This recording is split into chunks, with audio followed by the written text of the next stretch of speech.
My name is Simon. I'm a senior researcher at Office Institute for Information Technology, and I'm very excited that I get the chance to present our paper, Sharing the Load: Influence of Cognitive Load Visualization on Social Presence in Collaborative Virtual Reality, today on behalf of my co-authors Maryam, Jonah, Jonathan, Erik, and Wilko.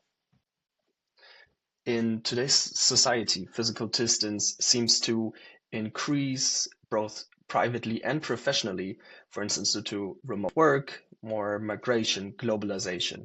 We, as researchers in the HCI domain, look a lot at virtual reality, or especially social virtual reality, as a mean to bridge this distance.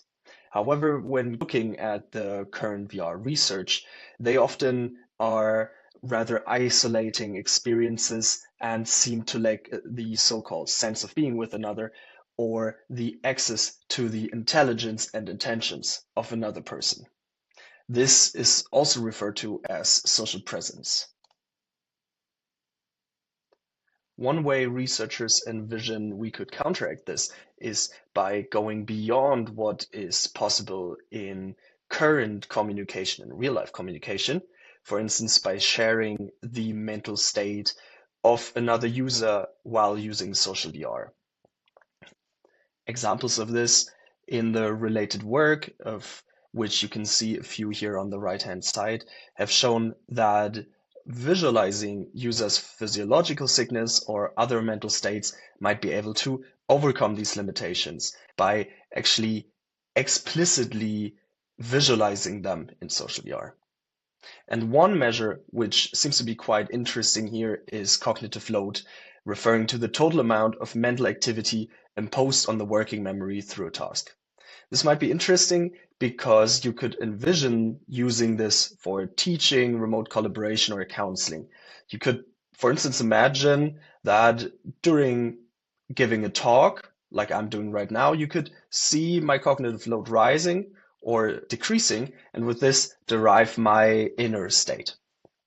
Thus far, though, research on the effect of sharing these mental states and sharing cognitive load in particular in multi-user VR or also collaborative VR is rather limited. And this led us to research the following two research questions. First, how does real-time cognitive load visualization influence social presence in collaborative VR? And also, how does task complexity influence the impact of cognitive load visualization on social presence? As a first step in addressing these research questions, we performed a requirement analysis.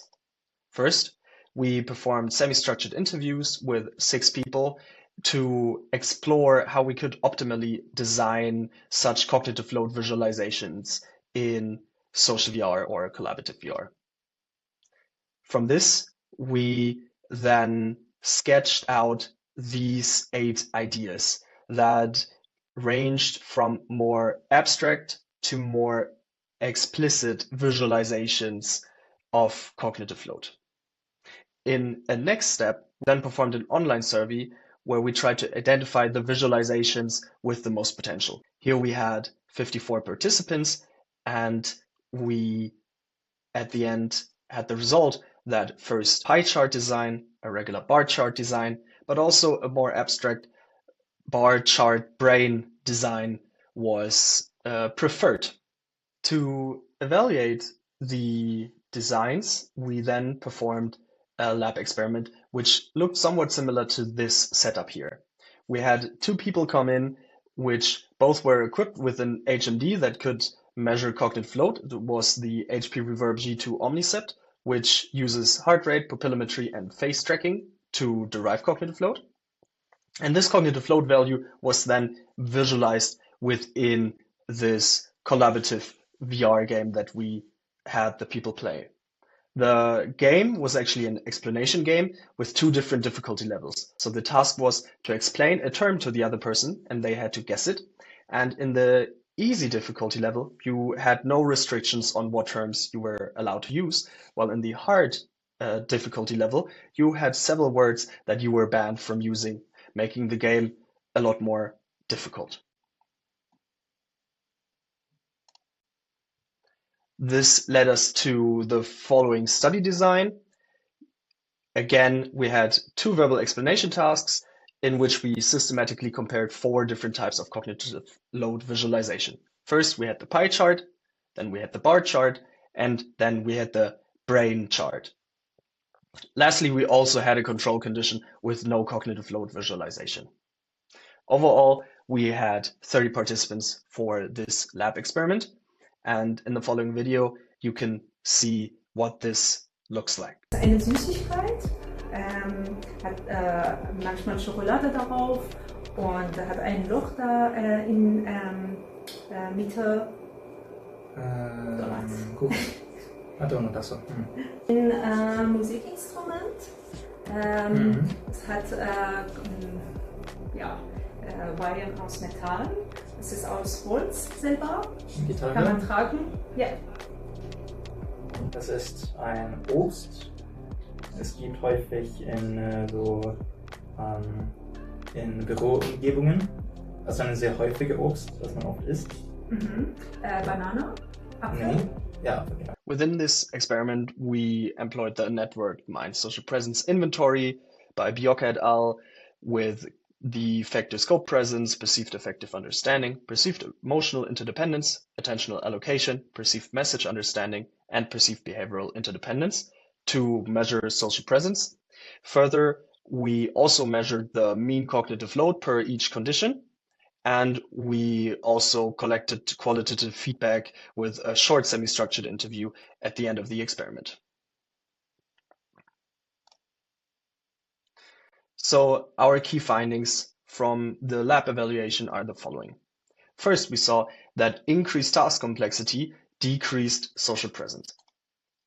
So there was a significant decrease in co-presence, in perceived comprehension, and also in perceived behavioral interdependence when the task complexity was higher. Also, there was a significant decrease in perceived affective understanding only without cognitive load visualizations. When cognitive load visualizations were there, this significant decrease was actually not present. Further, in high complexity tasks, the pie chart visualization actually increased co-presence in comparison to having no cognitive load visualization.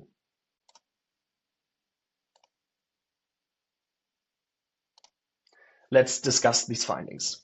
So overall, we found that visualizing cognitive load is employable to elevate social presence, but this is very contingent to the context of the task.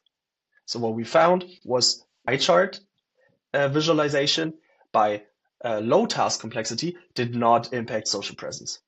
On the other hand, the pie chart visualization under high task complexity did impact social presence.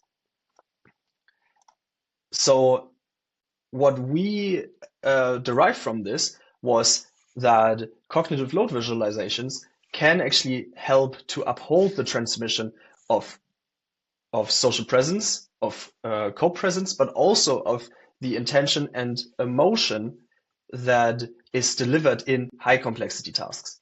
So what we interpret from this is that visualizations like the ones we have produced here can provide a contextual signal that facilitate the inference of these empathetic signals when being in a situation where it is generally more complex to perceive these.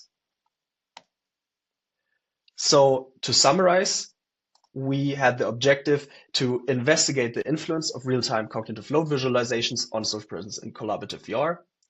For this, we employed semi-structured interviews, an online survey, and a controlled lab evaluation where we examined how 4 different types of visualizations interacted with task complexity to shape social presence. And our conclusion is that cognitive load visualizations definitely impact social presence, but only under high task complexity. So the pie chart visualization helped sustain co-presence, and all visualizations helped uphold perceived affective understanding. This concludes my talk. Thank you so much for watching this video. If you have any further questions, please get in touch with me via the socials or via mail, or you can also find our paper for more details on this. Thank you very much.